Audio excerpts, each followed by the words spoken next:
Buenas noches, hermanas y hermanos. Gracias nuevamente por estar acá con nosotros y compartir este espacio alrededor de la palabra de Dios, tratando de aprender en ella a escuchar la voz del mismo Señor que nos habla en nuestro corazón. Disculpen la tardanza por algunos problemitas técnicos que tuvimos, pero ya estamos acá y vamos a dar de inmediato inicio a este espacio de formación.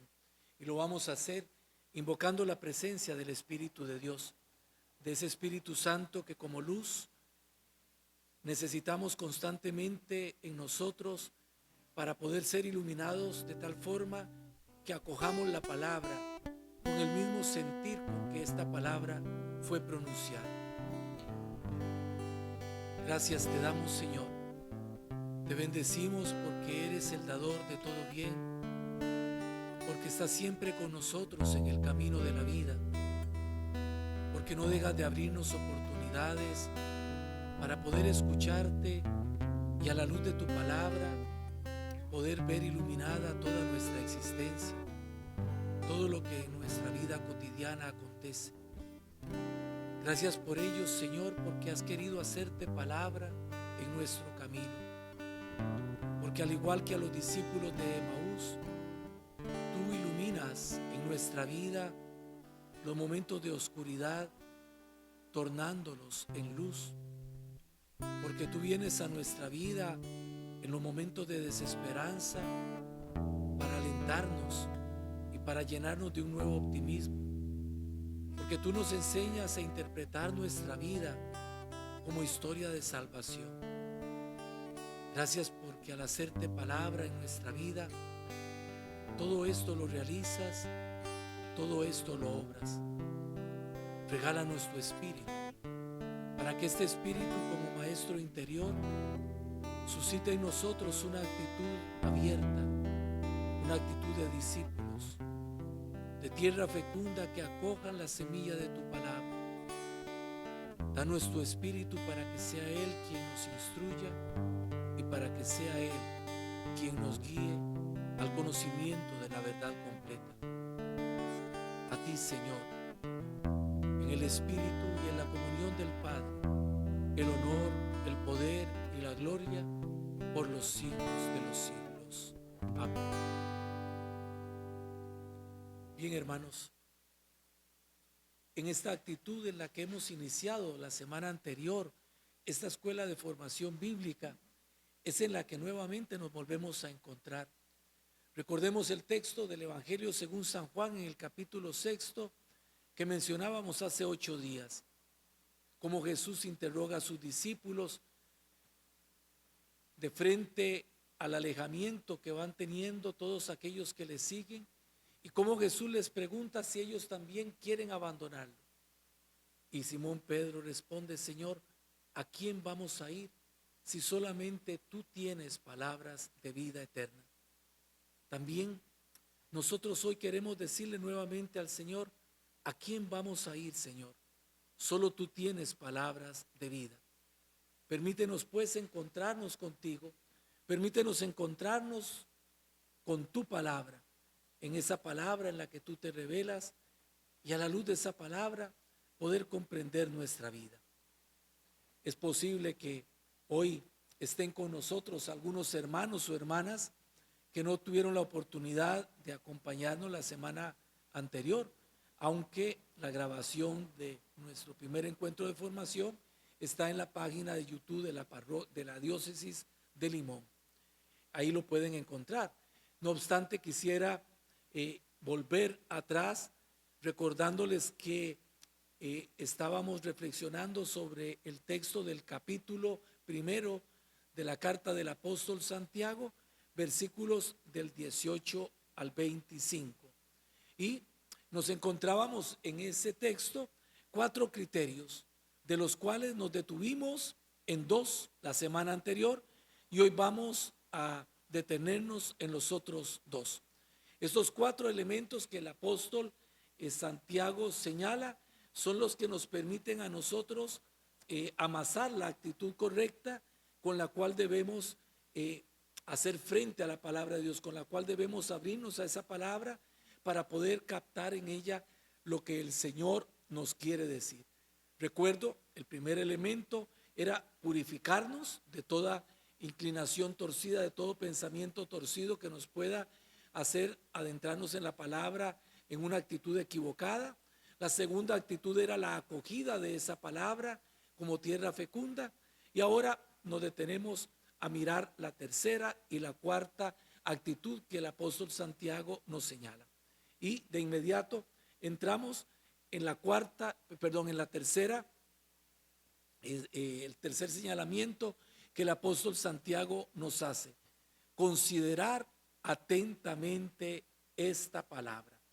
¿Qué significa considerar atentamente esta palabra? Significa rumiar la misma. En palabras de San Agustín, cuando oye, sea semejante al que come, y cuando trae de nuevo a la memoria las cosas oídas y reflexiona con agradable meditación, sea semejante al que rumía. Rumiar ciertamente no es una actividad propia del ser humano, pero nosotros podemos captar perfectamente de qué se trata si pensamos en el ganado, en las vacas que en el pasto van alimentándose y una y otra vez tragan, devuelven la comida, la vuelven a masticar, la vuelven a tragar, y así hasta lograr de ella captar toda la riqueza que ese alimento, que ese pasto encierra. Nosotros obviamente no nos referimos a un pasto, nos referimos a la palabra de Dios. ¿Cuál es la actitud que señala el apóstol Santiago?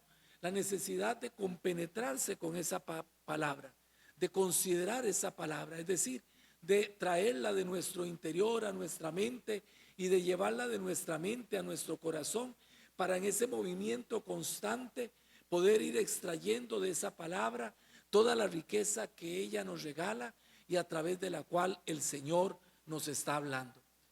Creo, con todo respeto, que todos tenemos que educarnos en esta actitud de considerar la palabra, de tener estos oídos siempre atentos a ella, pero no como algo que se va, no como algo que se lleva al viento, sino en esa actitud que vengo señalando.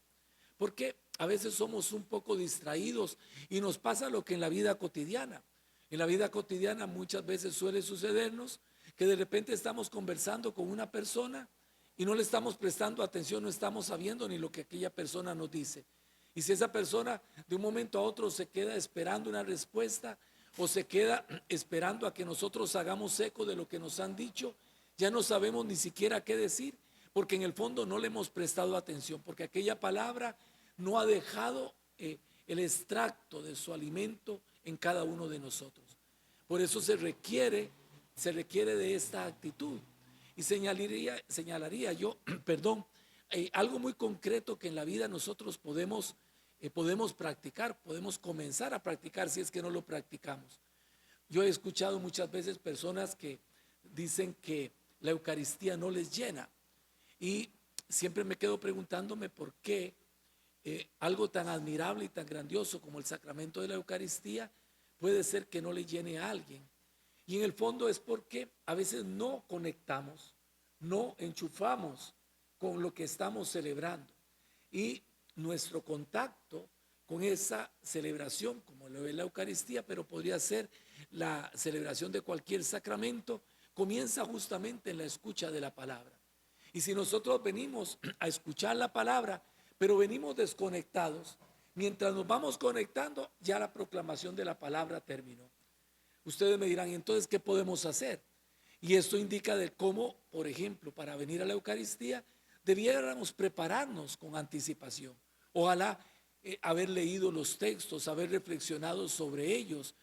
Hay tantos sitios en los que se nos permite la escucha y la reflexión de esa palabra antes de venir a la Eucaristía, porque eso sería una forma de venir a ella, pero ya conectados. Y si lo hacemos y guardamos silencio antes de la celebración, todavía podemos garantizar más nuestra conexión, de tal forma que cuando la palabra nos es dirigida, ya nuestro corazón esté abierto a esa palabra y podamos dejar que sea semilla más fecunda en nuestra vida. Por lo tanto, cuando el apóstol Santiago nos habla de considerar atentamente la palabra, Nos está hablando de esta actitud en la que acogemos la palabra, la reflexionamos, la escurrimos, la hacemos nuestra, de tal forma que ella pase a nuestra vida. ¿Qué nos permite a nosotros esta palabra? ¿Qué es lo que la palabra de Dios nos permite cuando nosotros asumimos esta actitud delante de ella? Lo primero, nos permite descubrirnos a nosotros mismos. Esto es de vital importancia, porque la palabra que yo escucho no es una palabra para el otro, no es Dios que le está diciendo al otro, sea el esposo, la esposa, el vecino, a quien sea, no, es Dios quien me está hablando a mí y por lo tanto me está permitiendo que en su palabra yo me encuentre a mí mismo. Por lo tanto, mi actitud debe ser la de dejarme interpelar por la palabra, tener clara consideración de que el Señor está hablando conmigo, que es a mí a quien se está dirigiendo. Decíamos la semana anterior, citando el libro del profeta Samuel, la actitud del pequeño Samuel, cuando siendo muy joven Dios le llama en el templo y a indicación del sacerdote Elí, responde ante la palabra que le llama: habla, Señor, que tu siervo te escucha. Habla, yo te escucho. Me voy a dejar interpelar por esta palabra. Esta palabra puede traer consuelo. Esta palabra puede traer a mí un sentimiento de paz, pero puede ser una palabra que me remueva, puede ser una palabra que me inquiete, puede ser una palabra que me sacuda. Y ciertamente eso no siempre nos va a gustar. Sin embargo, nuestra actitud debe ser la de estar abiertos a esa palabra para dejarnos interpelar por ella. No vernos solo a nosotros mismos, sino ver en nosotros una faceta del rostro de Dios. Esto es algo importante. ¿Por qué? Porque nosotros a veces asumimos una actitud defensiva. La asumimos frente a cualquier persona. De repente yo siento que me están atacando y de una vez me pongo con las uñas afuera, me pongo en una actitud de defensa.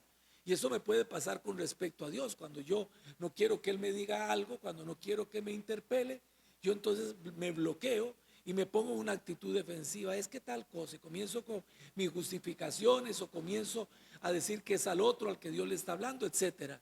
Nosotros no debemos sentir que Dios viene a interpelarnos con el deseo de hacernos daño, con el deseo de maltratarnos, sino por el contrario, viene a nosotros con el deseo de liberarnos. Por lo tanto, encontrarnos a nosotros mismos no significa encontrarnos con lo peor de nosotros mismos, sino que significa encontrar en nosotros una faceta del rostro de Dios.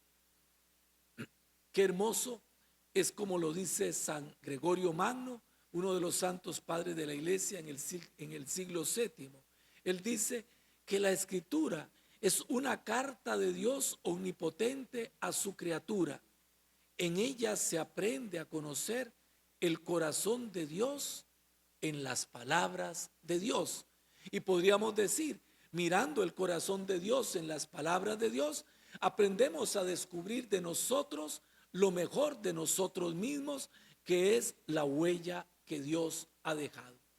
Esto recoge en alguna medida el tercer paso que el apóstol Santiago en su carta nos invita a tener de frente a la palabra. Repito, meditar esa palabra, acoger esa palabra, considerarla y llevarla a nosotros. Ahora, ¿cuál es la cuarta actitud que nos propone el apóstol Santiago? Y diría, sin temor a equivocarme, que es aquella en la que él más insiste. Y vuelvo a tomar el capítulo primero, del versículo 22 al 23, donde en este texto que ya hemos meditado, el apóstol nos dice: poned por obra la palabra y no os contentéis solo con oírla, engañándoos a vosotros mismos.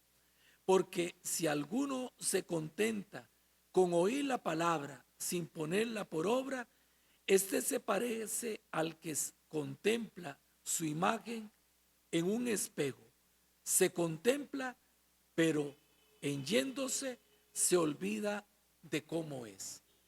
Vean qué importante lo que el apóstol está señalando y que nos hace recordar un texto clave del Evangelio que en la versión de San Lucas nos encontramos en el capítulo 6, versículo 43. Allí dice el Señor que los árboles buenos producen frutos buenos y que los árboles malos producen frutos malos. Y agrega el Señor, por sus frutos los conoceréis. Es decir, el árbol bueno o el árbol malo se conoce por los frutos que produce. ¿Qué tiene que ver esto con lo que acabo de señalar? Pues que la palabra, si viene a nosotros con el deseo de hacer fecunda nuestra vida, de crecer en nuestra vida como una semilla, no es simplemente una semilla que crece, es una semilla que produce frutos. La palabra está destinada a producir frutos. Debemos escucharla. Por lo tanto, no como oyentes olvidadizos, nos ha dicho el apóstol. Es decir, no es simplemente oír la palabra para que me entre por un oído y me salga por el otro. Es, vuelvo a la palabra rumiar, es hacer de esa palabra el alimento que constantemente fluya en mí y del que constantemente yo extraiga la savia vital que pueda poner mi vida a producir frutos de vida cristiana. Recordemos nosotros cómo Jesús en momentos clave define que el verdadero parentesco que une a los suyos a él no es el de la sangre. Está aquel texto famoso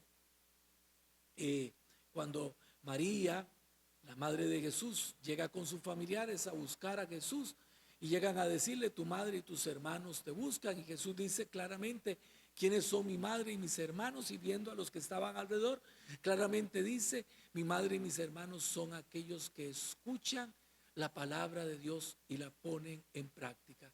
Jesús no desprecia el vínculo familiar, no desprecia el vínculo de la sangre, pero pone por encima de ese vínculo otro que es fundamental y del que no está excluida, lógicamente, su madre María. Es el vínculo que une a los creyentes en la escucha y en la práctica de la palabra de Dios. Y otro texto, el de San Lucas en el capítulo 11, cuando una mujer enaltecida en medio de la multitud grita: dichoso el vientre que te llevó y los pechos que te amamantaron. Y Jesús responde diciendo: más dichosos son aquellos que escuchan la palabra de Dios y la ponen en práctica. Esto es vital, hermanos, porque nos hace a nosotros captar, nos hace captar cómo la palabra de Dios no es algo que venga a nuestra vida como un aditivo externo, como algo que simplemente está destinado a quedarse por fuera, sino que es palabra que quiere forjar en nosotros la imagen de un discípulo y con la imagen del discípulo, la imagen misma de Jesús. Hay textos que son particularmente ricos en ese sentido y quisiera recurrir a uno del profeta Ezequiel. En el Antiguo Testamento nos encontramos los libros de los profetas. Ezequiel está entre uno de los llamados profetas mayores, que son Isaías, Jeremías, Ezequiel y Daniel. Nos encontramos ahí en el capítulo 2, versículo 9 al capítulo 3, versículo 3 del profeta Ezequiel. El siguiente texto que les invito, a buscar a aquellos que lo tengan la Biblia a mano, pero si no, que lo apunten y después lo pueden buscar para poderlo meditar. Nos dice este texto del profeta Ezequiel: yo miré, vi una mano que estaba tendida hacia mí y tenía dentro un libro enrollado. Lo desenrolló ante mi vista. Estaba escrito por el anverso y por el reverso. Había escrito lamentaciones, gemidos y ayes. Y me dijo: hijo de hombre, come lo que se te ofrece. Come este rollo y ve luego a hablar a la casa de Israel. Yo abrí mi boca y él me hizo comer el rollo y me dijo: hijo de hombre, aliméntate y sacia sáciate de este rollo que yo te doy. Lo comí y fue en mi boca dulce como la miel. Un texto semejante nos encontramos en el profeta Jeremías, capítulo 15, versículo 16. Y un texto semejante nos encontramos en el libro del Apocalipsis, en el capítulo 10, versículos del 9 al 10. Tengamos presente que cuando nosotros hablamos de un libro, hablamos normalmente de este formato de libro, el libro que tiene páginas. En la antigüedad los libros no eran así, los libros eran rollos de papiros que se elaboraban y sobre los que se escribían y se arrollaban. Por eso el texto no habla de un libro con hojas, sino que habla de un rollo.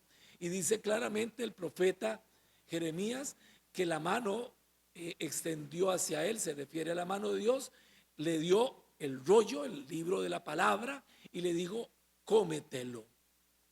Acá el comer nos hace entender claramente la actitud del creyente frente a la palabra, que no es simplemente leer. Cuando nosotros pensamos en comer, pensamos en ese alimento que ingerimos, que masticamos, que tragamos y que se convierte en parte de nuestra propia vida. Aquel que come arroz, que come frijoles, no hace circular arroz y frijoles por su cuerpo, no. El cuerpo asimila, la comida se mastica, se mezcla con saliva, se mezcla con ingredientes gástricos cuando llega al estómago y comienza a ser elaborado de tal manera que se convierte en alimento y finalmente en sangre, que es la que va a sostenernos en pie, la que va a sostener nuestra vida. Cuando eso ha sucedido, cuando ese ciclo completo se ha dado, la comida que yo ingerí se ha convertido en mi alimento, se ha convertido en parte de mí mismo. Eso nos ayuda entonces a entender a qué se refiere el profeta cuando habla de comer la palabra, es decir, es asimilarla, es convertirla en parte de mí. Juan Casiano, uno de los padres de la iglesia del siglo IV, siglo V, en ese sentido nos dice, esfuérzate por todos los medios posibles para aplicarte asiduamente, constantemente a la lectura espiritual, hasta que esta meditación continua acabe por imbuir e impregnar tu mente, formándola, por decirlo así, a su imagen. Es decir, la palabra viene a nosotros como aquel instrumento que Dios utiliza para irnos formando según lo que esa misma palabra enseña y haciendo de nosotros imagen de aquel que es la palabra. Recuerden aquel texto del Evangelio tan hermoso en el capítulo 7 del Evangelio según San Mateo, donde Jesús pone delante de nosotros una bienaventuranza.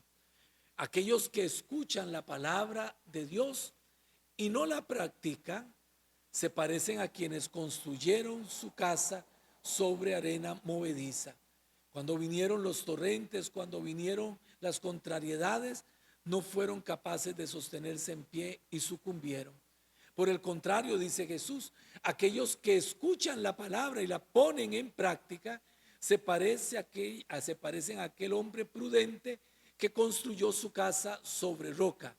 Vinieron los torrentes, vinieron las tormentas, los vientos huracanados, golpearon la casa, pero no pudieron derribarla porque se hallaba construida sobre roca firme.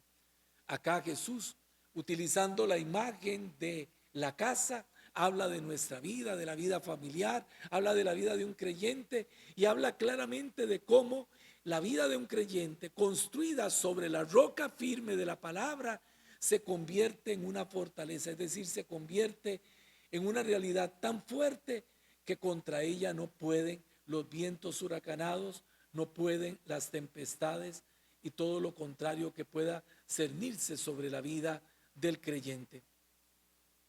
El Papa Francisco nos habla en un documento bellísimo que escribió sobre la santidad, de un grave peligro al que nos vemos expuestos los creyentes de todo tiempo, pero él habla de un peligro actual, el peligro que él denomina el gnosticismo y que señala que es un sutil enemigo de la santidad. ¿En qué consiste el gnosticismo? El gnosticismo es un movimiento muy antiguo que existía desde el tiempo del Nuevo Testamento, contra el cual los autores bíblicos están siempre poniendo alerta a las comunidades creyentes, y que debe ser también para nosotros algo sobre lo que tengamos consideración, de tal forma que no llegue a nosotros y se cierna sobre cada uno como una especie de red que nos aprisione. El gnosticismo es el movimiento que busca comprender todo a través del conocimiento, digámoslo así de una forma muy sencilla. Lo que mide la perfección en ese sentido de las personas, porque el Papa se está refiriendo a la santidad, es su grado de caridad, no la cantidad de datos y conocimientos que acumulen. El Papa está hablando de la santidad, y cuando habla del gnosticismo dice prácticamente lo que señala es esto. Hay gente que cree que por saber mucho, hay gente que cree que por tener muchos conocimientos, ya con eso logran la perfección de una vida cristiana. Y en ese sentido no se refiere a cualquier tipo de conocimiento, se refiere al conocimiento que se puede adquirir con la palabra de Dios, con el magisterio de la iglesia, con las lecturas, con tantas cosas. Es decir, uno puede convertirse en una persona que constantemente esté tragando literatura cristiana y que crea que por saber mucho, que por tener muchos conocimientos archivados en la cabeza, ya eso le permitió lograr un mayor grado de perfección. Y el Papa, hablando de la santidad, repito, dice: lo que mide la perfección de las personas es su grado de caridad, no la cantidad de datos y de conocimientos que acumulen. Recordemos cómo Jesús tenía constantemente choques frontales con los fariseos, que eran, por decirlo de alguna manera, gente intelectual de su tiempo. No porque cultivarse intelectualmente esté mal, no está mal, más bien es una virtud, pero quien lo hace con la actitud simplemente de inflarse de conocimiento, de archivar conocimientos, creyendo que los conocimientos por sí mismos producen un fruto en la vida del creyente, se equivoca y coge un camino equivocado, que es el camino del gnosticismo. Hay que tener mucho cuidado, hermanos y hermanas, con esto, porque hoy vivimos saturados, bombardeados constantemente de medios a través de los cuales hay una sobreinformación, incluso en materia cristiana. Hay quienes viven conectados a un sitio, a otro, a una página, a la otra, que viven absorbiendo de un lado y de otro conocimiento y conocimiento, y a veces, en vez de forjar una vida auténticamente cristiana en la caridad, lo que hacen simplemente es inflarse de tanto conocimiento sin llegar a aquello que la palabra busca realizar en nosotros. Con esto quiero señalar con toda claridad que la palabra, si bien es cierto, debe ser estudiada, debe ser reflexionada. Si bien es cierto, no debemos despreciar los medios que la ciencia nos aporta para un mayor conocimiento, una mayor profundidad en esta palabra. No son eso lo definitivo. Lo definitivo es la actitud. Y si nos mueve a querer conocer la palabra, el querer saber más, andamos por camino equivocado. El querer acercarnos a la palabra no debe ser movido en nosotros por el deseo de saber más, sino por el deseo de una mayor santidad, de una mayor configuración de nuestra vida con aquello que el Señor quiere, con su voluntad. Es en ese sentido que San Gregorio Magno decía con toda claridad: la palabra de Dios solo se aclara cuando se pone en práctica. Vean ustedes, hermanos, que muchas veces yo por lo menos me he encontrado personas sumergidas en una cierta angustia porque de repente han leído algún texto de la Escritura y es que no entiendo, y es que aquí. No te angusties por eso. El conocimiento de la Escritura es un conocimiento paulatino que se va dando conforme tu vida se va configurando con la vida de aquel que es la palabra. Y fundamentalmente esta palabra la vas a ir entendiendo conforme la vas practicando. Y la vas practicando conforme se va haciendo parte de tu vida. En ese sentido, hay un criterio fundamental que nosotros no debemos perder de vista en relación con la palabra y que es aquel criterio al que nos llevan, óiganlo bien, al que nos llevan estos 4 pasos que anteriormente he señalado, siguiendo la carta del apóstol Santiago. Vuelvo nuevamente a recordar lo que al inicio de nuestros encuentros señalamos.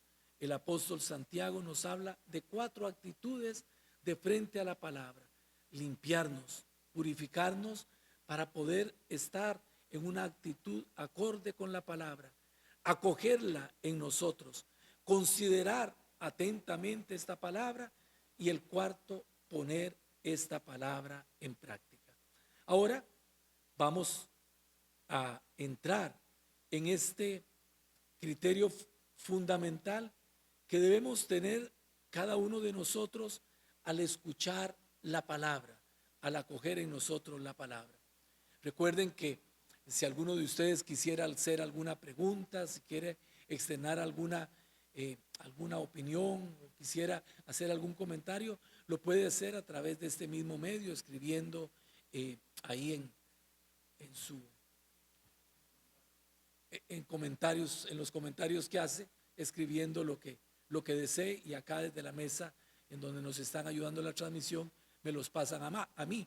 Si no puedo contestar hoy, porque requiere de una mayor precisión, lo hacemos la próxima semana. Pero eso para que tengan presente, incluso en la escuela, esta es nuestra fe que tenemos los viernes. Hubo personas que durante la semana me hicieron llegar sus inquietudes, eso también lo pueden hacer. Bueno, volvemos nuevamente a lo mismo. 4 criterios que el apóstol Santiago nos da para leer la palabra. Ya los hemos visto. Y ahora un criterio fundamental para acercarnos a esa palabra. Ese criterio fundamental es el que la palabra es ante todo revelación del amor de Dios. Pareciera algo sencillo, pero es algo muy importante que se las trae y que no debemos perder de vista. Piensen particularmente en quienes, de una forma equivocada, aunque puede ser que con buena intención, utilizan la palabra de Dios para meter miedo. Utilizan la palabra de Dios para anunciar hechos apocalípticos, el fin del mundo, que va a pasar esto, que va a pasar aquello otro, para anunciar castigos inminentes. Todo esto está fuera de este criterio fundamental. Si alguien se acerca a ti y te habla de la palabra para meterte miedo, si alguien te habla a ti de la palabra para hacerte sentir mal, para que te sientas menos, para que te sientas basura, esa persona está equivocada. Aquel que es la palabra nunca se acerca a ti, sino con un solo criterio: revelar en tu vida el amor de Dios. Esa palabra, por lo tanto, la única finalidad que tiene es la de hacer palpable, visible el amor de Dios en nuestra vida. En la Sagrada Escritura nos enseña San Agustín: Dios nos habla del amor que rebosa en su corazón. Que el hombre entienda cuánto Dios le ama y lo entienda para inflamarse de amor hacia Él. Vamos entonces viendo cuál es el movimiento que quiere suscitar en nosotros la palabra de Dios. Si la palabra de Dios es para nosotros revelación del amor de Dios, si es su objetivo el hacernos percibir cuánto Dios nos ama, no tiene esta palabra otra finalidad, puesto que lo que ella busca es establecer con nosotros un diálogo de salvación, sino el que podamos responder a ese Dios que nos habla de su amor en su palabra con un amor semejante al suyo. Es decir, que podamos, a la luz de la palabra, inflamarnos en amor hacia Él. Por lo tanto, la palabra, podríamos decir, es el motor que pone en movimiento este diálogo constante en el que Dios nos dice cuánto nos ama y en el cual quiere suscitar en nosotros también una respuesta de amor que se traduzca en la cotidianidad de nuestra vida. Por eso les decía que debemos tener como clave fundamental de lectura este principio básico. Nuestro plan diocesano de pastoral nos habla de la importancia que tiene el aprender a leer la palabra de Dios, del acercarnos a la palabra, del escuchar la palabra, del formarnos en la palabra. Pero insiste constantemente que es necesario que nosotros hagamos una lectura adecuada, subrayo, una lectura adecuada de la palabra para que esa palabra realmente pueda ser leída bajo esta clave fundamental. Porque como les decía, a veces podemos inclinarnos de una forma equivocada hacia claves que no son esta y que pueden terminar haciendo a la palabra decir otra cosa que ella no dice. Recordemos cómo la semana anterior, y lo vuelvo a señalar porque me parece que es importantísimo no perder de vista, hablábamos de algunos peligros que podemos correr cuando escuchamos la palabra de Dios. Un peligro puede ser el de hacer una lectura individualista de esta palabra, es decir, una palabra en la que solamente nos busquemos a nosotros mismos, solamente busquemos nuestro propio beneficio, el querer sentirnos bien. También puede ser el buscar en esta palabra una fórmula mágica, una solución mágica a un problema, a una situación que estamos enfrentando. También puede ser el buscar encontrar en ella una justificación para un modo de actuar, para algo que estamos viviendo.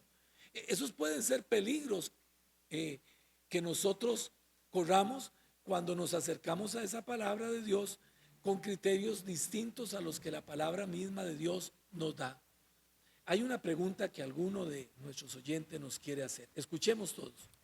Sí, dice Martín Coto, Padre, entonces puedo entender que la palabra, la Biblia, no es un recetario, no es un manual, sino más bien es un acercarse a Dios, es un ir conociendo a Jesús. Claro, saludos Martín, qué gusto poderte saludar. Lo estás diciendo con toda claridad. Y lo vuelvo a repetir con tus palabras. La escritura, y tengamos en cuenta esto, eso es algo sobre lo que voy a estar constantemente insistiendo. La escritura es el testimonio escrito de la palabra de Dios. Pero la palabra de Dios no se identifica con un libro. La palabra de Dios en nuestra vida es una persona, aquel que es la palabra. Y en el fondo y en forma definitiva y plena, Jesucristo el Señor, por medio de quien el Padre nos ha hablado, por medio de quien han sido creadas todas las cosas, dice el apóstol San Pablo en una de sus cartas. El Papa Benedicto XVI nos lo recordaba, nuestra religión no es una religión del libro, es una religión de la palabra. El libro lo veneramos porque es el testimonio escrito de aquel que es la palabra, pero más allá del papel, más allá de las letras, más allá de la materia con que el libro está hecho, nosotros vamos al encuentro de esa palabra sabiendo que en ella es alguien quien viene a nuestro encuentro, y ese es el Señor. Por eso en la liturgia cuando se dice palabra de Dios, te alabamos Señor, palabra del Señor, gloria a ti Señor Jesús, es la respuesta que damos diciendo, Señor, reconocemos que eres tú el que nos ha hablado. Y como no se puede separar la persona que pronuncia una palabra de la palabra que pronuncia, podemos claramente entender que en ella Dios ha venido a nuestro encuentro y viene constantemente a nuestro encuentro para establecer un diálogo. De tal forma, y creo que con esto concretizo la respuesta que te puedo dar, Martín, de tal forma que si en la reflexión, en la lectura, en la meditación de la palabra, no te encuentras con el Señor, esa palabra, esa lectura, esa meditación, eso que hiciste, ese ejercicio fue totalmente inútil. Si no lograste escuchar a aquel que es la palabra, ese ejercicio que realizaste fue totalmente inútil. No oíste a quien era la palabra, sino que esa palabra entró como un ruidal en tu vida y como un ruidal igualmente se fue.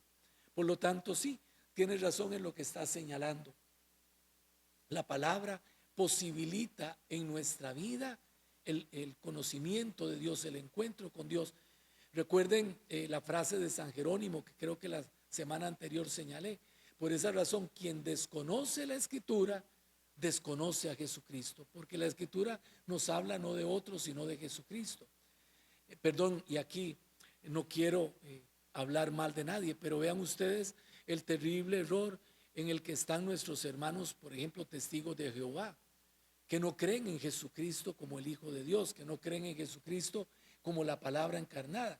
A mí cuando alguien me dice que un testigo de Jehová le está explicando la escritura, digo yo, ¿cómo le va a estar explicando la escritura si si ellos sacan de la escritura, extraen de ello el principio fundamental, que es aquel que hace resonar su voz en esta palabra, que es Jesucristo el Señor? Por lo tanto, tengamos en cuenta que justamente la palabra nos lleva al encuentro con Dios y es lo que busca en nosotros, estableciendo ese diálogo constante que yo he llamado diálogo de salvación. Bien, entonces no perdamos de vista y no perdamos el hilo en cuanto a que hay una clave fundamental. Si la palabra es revelación del mismo Dios en nuestra vida, si en ella Dios viene a nuestro encuentro y si Dios, el Dios en el que creemos es Dios amor, es un Dios que es amor, este diálogo que se establece entre Él y yo a través de la palabra tiene necesariamente que ser un diálogo en el que conozca yo más su amor y en el que se suscite en mí un deseo de amarlo más. Clave fundamental. Ahora, hay algo que es necesario además considerar.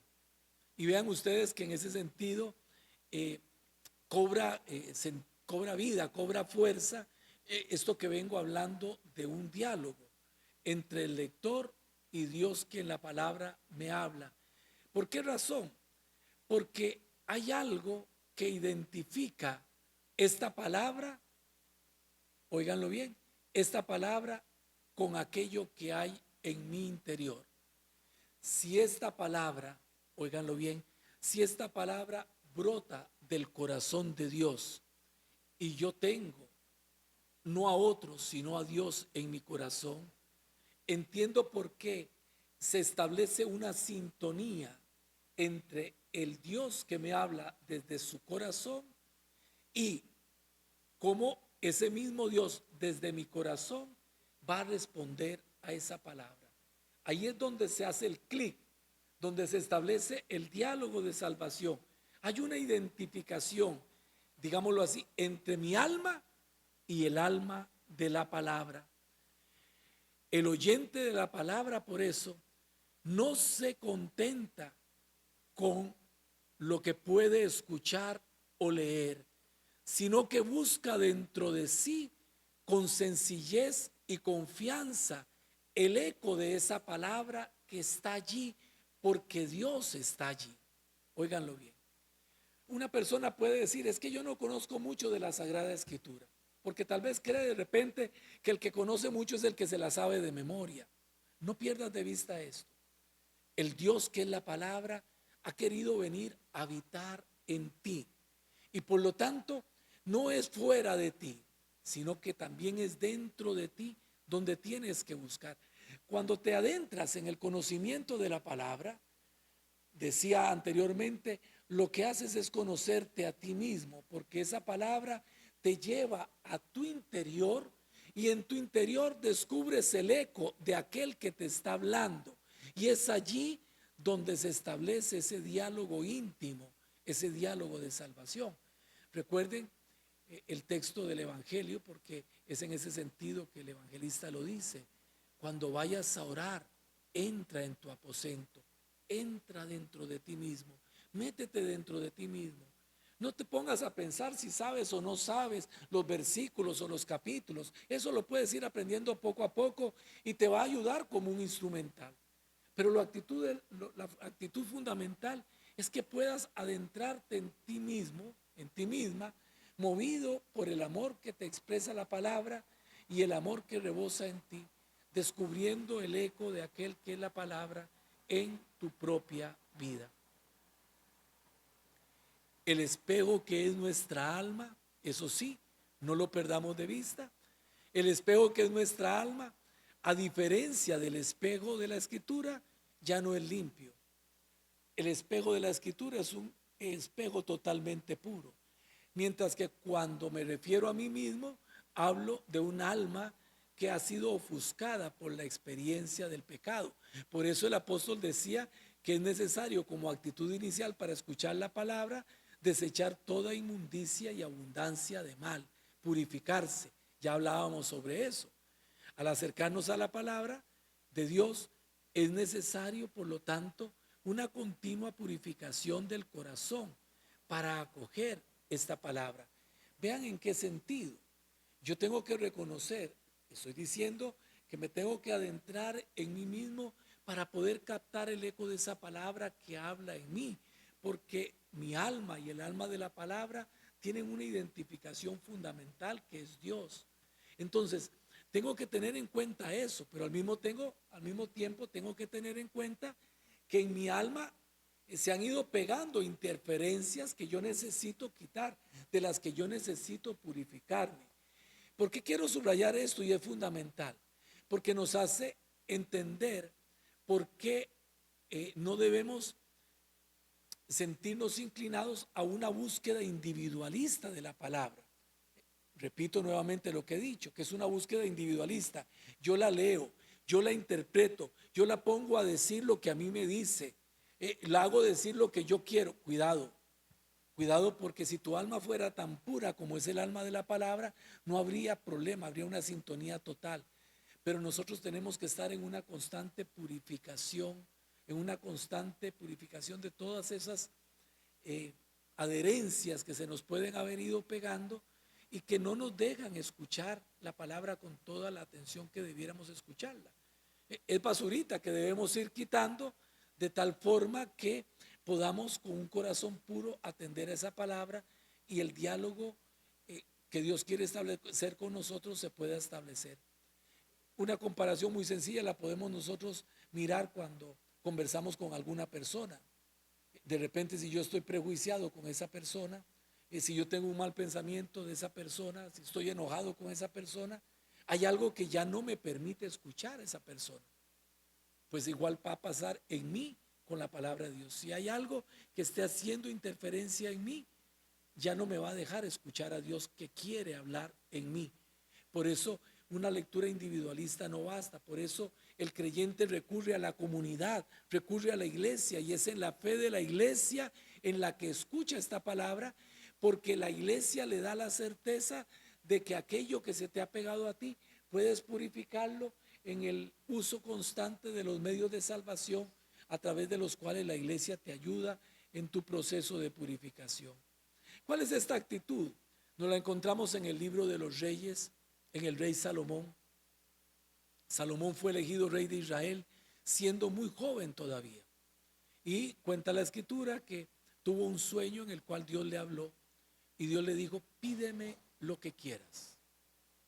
Y Salomón le dijo al Señor en el sueño: mira, me has constituido gobernante de un pueblo numeroso. Mi padre David fue un hombre sumamente sabio. Yo soy apenas un muchacho y tengo que gobernar a toda esta gente, tengo que conducirla. Te pido, por lo tanto, un corazón que escuche. Esta es una traducción. Hay otras traducciones, pero esta es la que a mí más me gusta. Un corazón que escuche, que te escuche con mi corazón. Es esa la actitud que debemos tener de frente a la palabra. En ese sentido, hay una frase del libro de los Proverbios que dice: bebe el agua de tu aljibe, de tu pozo, los raudales que hay en él. Y Orígenes, uno de los padres de la iglesia que ya hemos mencionado, al comentar este texto del libro de los Proverbios, dice con toda claridad: procura pues también tú, que escuchas, tener tu propio pozo y tu propia fuente, para que cuando tomes el libro de las Escrituras entre las manos, empieces a producir de tu propio pensamiento alguna interpretación, y conforme a lo que aprendiste en la iglesia, ojo, en la iglesia, te remites a la comunidad creyente y no te encierras en ti mismo. Intenta beber también tú de la fuente de tu espíritu. El origen del agua viva está en tu interior. Dentro de ti hay venas perennes y corrientes colmadas de sentido racional, si no están obstruidas por la tierra y el desgaste. Haz lo necesario por excavar tu tierra y purificarla de las inmundicias, es decir, por remover la desidia de tu espíritu y sacudir la indolencia de tu corazón. En esta actitud es que nos disponemos a escuchar la palabra de Dios y hacer de ella nuestro alimento. Yo quiero invitarles, hermanos y hermanas, a que nos sigamos encontrando cada miércoles por este medio, de forma que podamos seguir adentrándonos en el conocimiento de la palabra. Estos dos primeros encuentros que hemos tenido, podríamos decir, son la motivación fundamental, la motivación inicial con la cual queremos a partir de la próxima semana comenzar a conocer aspectos que nos van a ayudar a adentrarnos en el conocimiento de esta palabra. Hay una buena noticia en ese sentido, y es que Monseñor ha abierto una página en YouTube. Alguna persona por ahí me dijo que si podía acceder a esos espacios de reflexión a través de YouTube. Y entonces Monseñor se dio a la tarea de abrir una página en YouTube que está denominada con el nombre Diócesis de Limón. Esta página necesita que ustedes, que se suscriban, a ella, y requiere de que le pongan like, porque entre más like tenga, entonces más es posible que pueda ser utilizada como un medio también para grabar de forma directa estos encuentros que estamos sosteniendo. Pero eso va a depender de la acogida, que yo estoy seguro que va a ser muy amplia, que ustedes le den a este otro recurso al cual vamos a acudir para seguir creciendo en la fe, para seguir conociendo más de su palabra. Gloria al Padre, y al Hijo, y al Espíritu Santo, como era en el principio, ahora y siempre, por los siglos de los siglos. Amén. Que todos y todas tengan una feliz noche y que Dios les bendiga en sus hogares.